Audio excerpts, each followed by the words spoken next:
So my name is Chris Posch and I work at Teledyne FLIR, and I'm here to show the value of thermal imaging for ADAS and autonomous vehicle applications.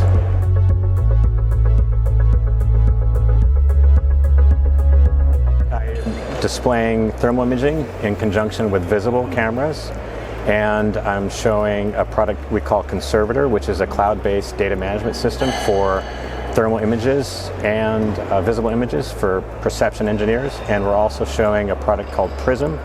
Prism is a perception software license that it used in conjunction with thermal cameras for autonomous vehicles and AV purposes.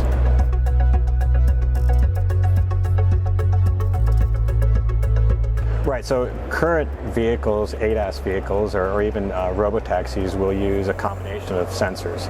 And for a vehicle like you and I would buy that's ADAS enabled, they would have radar, they would have visible cameras, and that works for a reasonable amount of situations like during the day.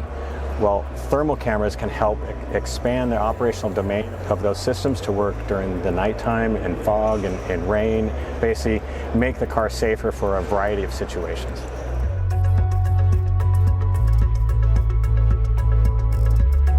Right, so I would say the default sensors for ADAS or autonomous vehicles is certainly a visible camera, certainly radar.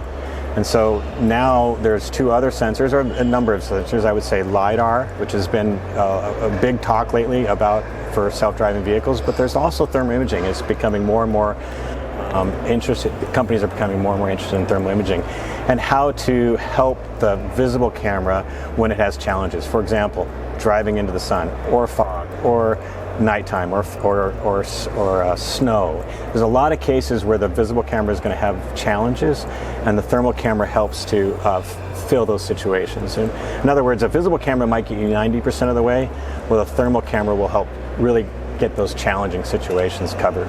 It makes a safer vehicle.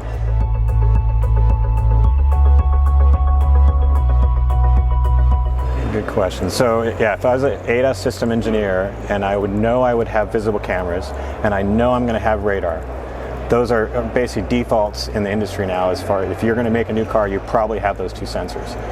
So then I say, well, where am I deficient? And IIHS, which is Institute of Highway Safety, recently did an evaluation of vehicles and their performance in AEB, automatic emergency braking, and they found that majority of the vehicles failed at night.